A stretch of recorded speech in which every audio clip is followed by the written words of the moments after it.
আসসালামু আলাইকুম প্রিয় শিক্ষার্থীবৃন্দ। আজকে দেখো আমরা বাংলার কিছু কোশ্চেন শিখব। এটা হচ্ছে আমাদের টাইপ 1 ক্যাটাগরির প্রশ্ন। মূলত দেখো প্রশ্নগুলো, 1 নম্বর আছে যোগাযোগ মূলত কয় ধরনের? সবগুলো এক কথায় উত্তর। প্রথমে তোমরা একটা খাতা নিবা, নতুন একটা খাতা নিয়ে সেই খাতায় সবগুলো প্রশ্ন নোট করবা এবং নিচে উত্তর লেখার জায়গা রাখবা। 1 নম্বর হচ্ছে যোগাযোগ মূলত কয় ধরনের? খ, ভাষিক যোগাযোগের প্রধান রূপ কয়টি?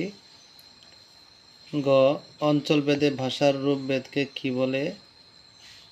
ঘ, শিশু কিশোর সংগঠন কচিকাঁচার মেলা কত সালে সংগঠিত হয়? ও, চিঠি বিলি ছড়াটি কোন বই থেকে নেওয়া হয়েছে? চ, যারা নাটক লেখে তাদেরকে কি বলে? একটু টাইপ মিস্টেক আছে। এরপর হচ্ছে তোমার মোরলের নিস্তার নাই, সুখী মানুষ নাটকের আলোকে উক্তিটি কার?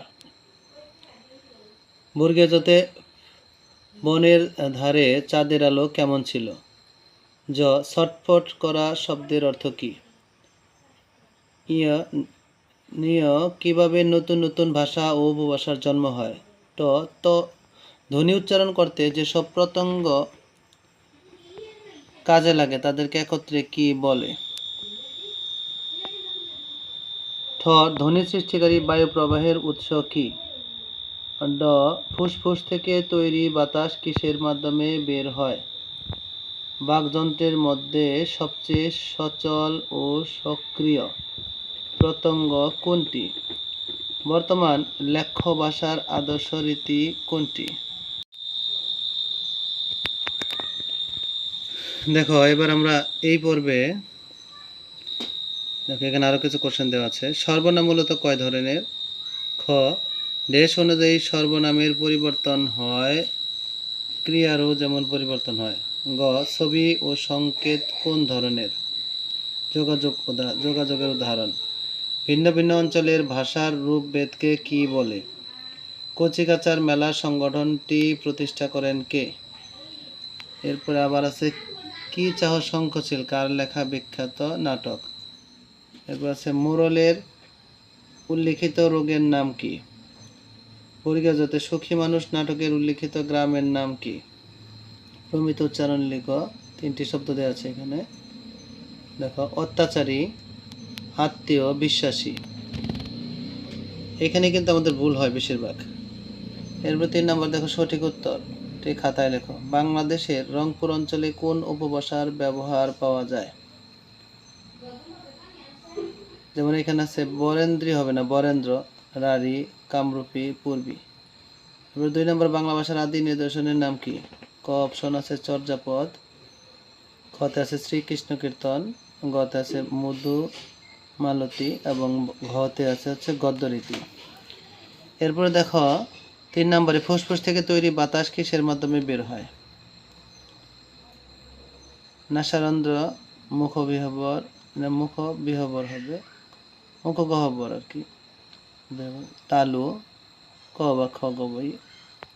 বাকযন্ত্রের মধ্যে সবচেয়ে সচল ও সক্রিয় প্রত্যঙ্গ কোনটি? দাঁত, জিভ, মূর্ধা, দন্তমূল।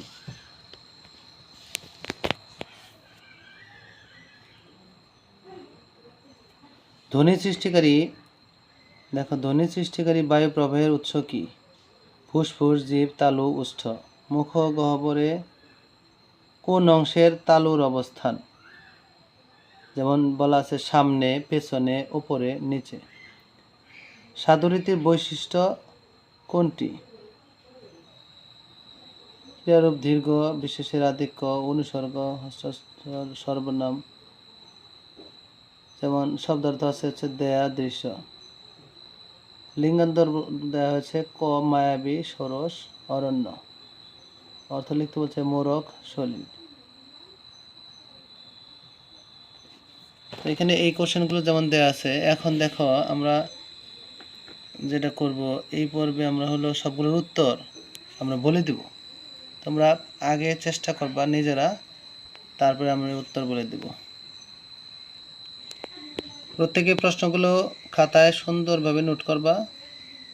নোট করা শেষ নিজেরা চেষ্টা করবে, না হলে ক্লাসে যখন আসো, ক্লাসে আসলে আমি অ্যান্সারগুলো বলে দিব। তবে তোমাদেরকে আগে একটু চেষ্টা করতে হবে, কার প্রস্তুতি কেমন চলছে এটা দেখতে হবে আমাদের। ঠিক আছে, ভালো থাকো সবাই, আল্লাহ হাফেজ।